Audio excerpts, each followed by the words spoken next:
Minamahal si Attorney Ope Reyna, Chairperson ng Pangasinan People's Council.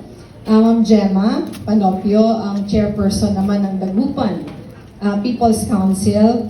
Yung ating mga partners from the higher education institutions, Mr. Alberto Gamboa, Executive Vice President ng PhilMA, UPANG, sa atin ding partner beneficiary public school, Ma'am Verena, tama po ba?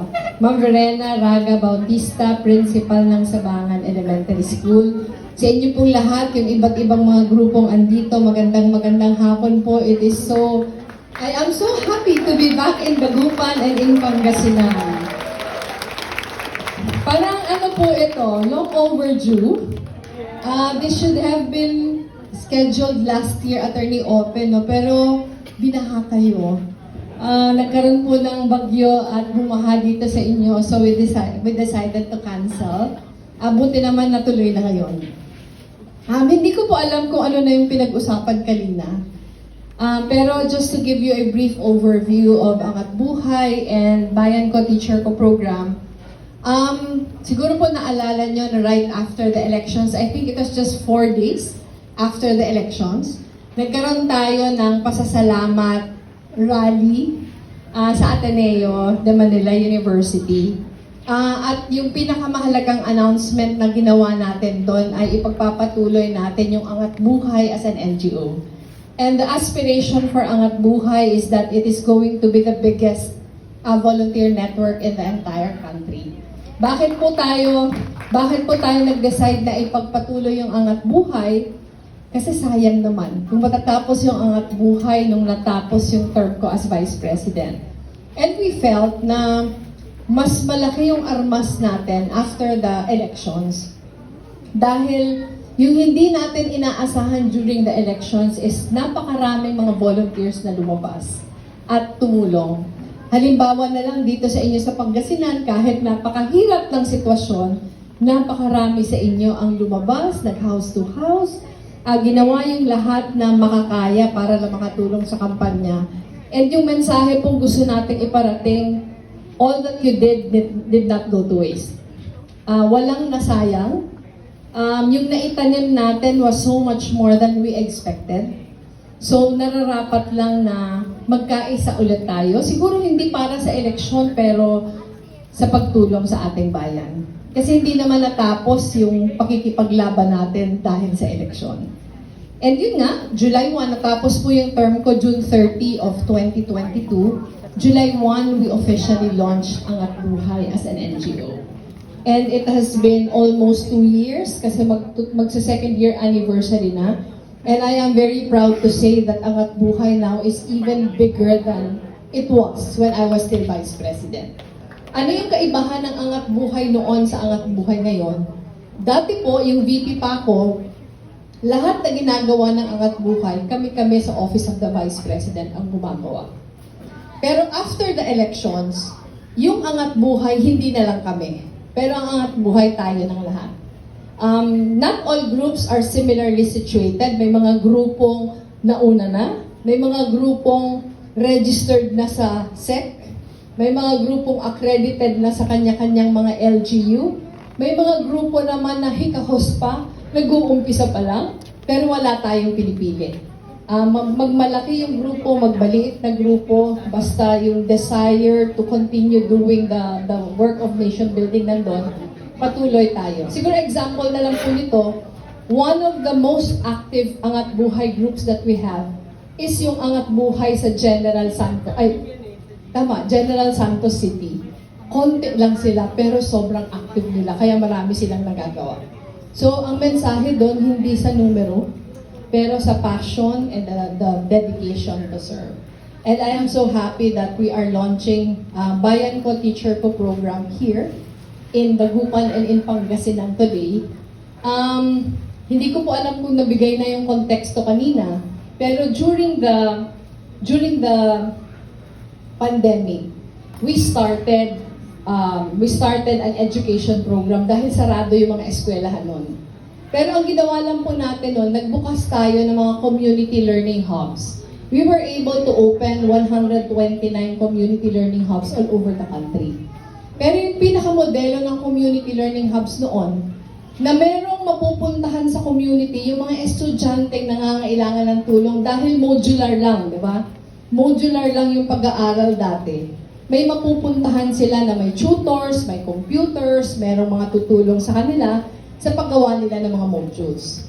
Pero when our school started opening already, parang hindi na ganun ka-importante yung community learning hubs. That was when we decided to convert yung mga handa na, i-convert yung mga community learning hubs into Bayan Ko, Teacher Ko programs.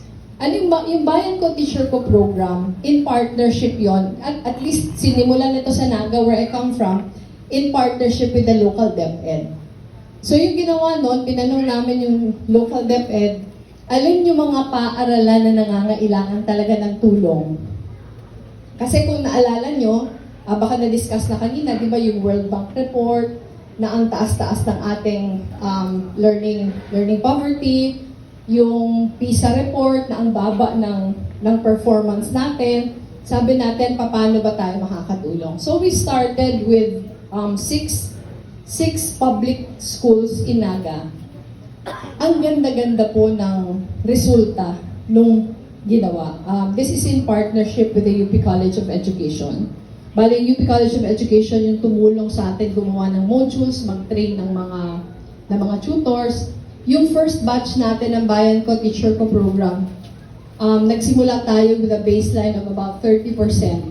At the end of 6 months, yung 30% nagiging 90%, 80 to 90%. So, ang ganda. Pero, yung na-find out natin doon, sa first batch pa lang ng Bayan Ko, Teacher Ko program sa Naga, yung 5, ganun yung trend, pero may isa na ang baba-baba. Hindi umaakyat yung numbers, umaakyat man napaka-konti lang. And we found out maraming mga bata doon stunted. So may mga programa na tayo sa mga eskwelahan na pag may mga stunted, may kabahagi na feeding programs. Nung nag-incorporate na tayo ng feeding programs, naging napakaganda na Inaga, nasa 3rd batch na tayo ngayon. And we opened up so many other, we have Taytay, we have saan pa Bali? Si Pasig ngayon yung opening kay Mayor Vico, kaya si Rafi nandun. Meron tayong Muntinlupa, meron tayong Dasmariñas, so marami na. And we partner with higher educational institutions. Bakit po tayo nagpa-partner? Yung experience po namin sa Naga, nag-umpisa tayo volunteer tutors lang. Pero, nung dumadami na yung mga estudyante, kulang na yung volunteer tutors natin. Tapos yung volunteer tutors natin, pag nakakakuha na ng trabaho, nakaka-volunteer na lang weekends, tapos paminsan hindi na masyadong reliable. So, nag-decide tayo to partner with higher educational institutions, and right now, we're partnering with 8 in Naga. Sa Taytay, ang partner po natin ay Siena College of Taytay. Sa Muntinlupa, yung partner natin ay La Salle Zubel. Sa Pasig, nakalimutan ko yung partner. Pero, ang lumalabas po, it has been beneficial to all the stakeholders. Bakit beneficial? Kasi kahit yung higher educational institutions, parang nagiging laboratory na ng mga estudyante niya, yung mga community learning hubs natin. So we are very, very happy this afternoon that, of course, we're partnering with the Pangasinan and the Dagupan People's Council, and we're partnering with UPANG, Finma family din ako, sir. Tapos we're partnering with a local DepEd school. Ang sabi ko po sa mga sa Naga, where I come from, ang dapat na target natin, sa lugar kung saan meron tayong Bayan Ko, Teacher Ko program, walang bata na matatapos ng grade 3 na hindi nagbabasa. Kasi one of the things that we found out while we were doing BKTK already was ang heartbreaking, may mga high school students hindi ba nagbabasa. Kaya sana po, ito yung pagbibigay buhay dun sa kasabihan na it takes a village to raise a child. Di ba may kasabihan, parati natin yung sinasabi? Ito naman, it is the responsibility of the community to make sure that all our children will be able to read. And pag sinabi kong read, hindi lang nagbabasa pero naiintindihan yung binabasa niya. Para naman hindi tayo namumulela. So, ang ating pong dream for Dagupan and Pangasinan, wherever there is a BKTK program, lahat na bata mababasa. So, thank you very much. I am so excited to come back in 3 or 6 months na makikita na natin yung improvement sa mga bata kasi sobrang happy po sa pakiramdam na nag-uumpisa tayo with a baseline of like this and then in just a few months, iba na. And meron pong isang component, ewan ko lang sir kung nasabi sa inyo ni Barry, may isang component po yung BKTK sa Naga that we're also partnering with the Ateneo de Naga Psychology Department. Ito naman parent education. So yung mga bata na naka-enroll sa BKTK, meron din pong parent education, yung mga magulang nila, and the Psychology Department of Ateneo de Naga is the one in charge of that. And it has been very beneficial. So sana, as we progress, kung ano pang naiisip nyo pwede natin idagdag sa programa, gawin natin. Para ito yung gawin nating modelo for everyone. So maraming salamat. Thank you everyone for coming and thank you again for all your support during the last time.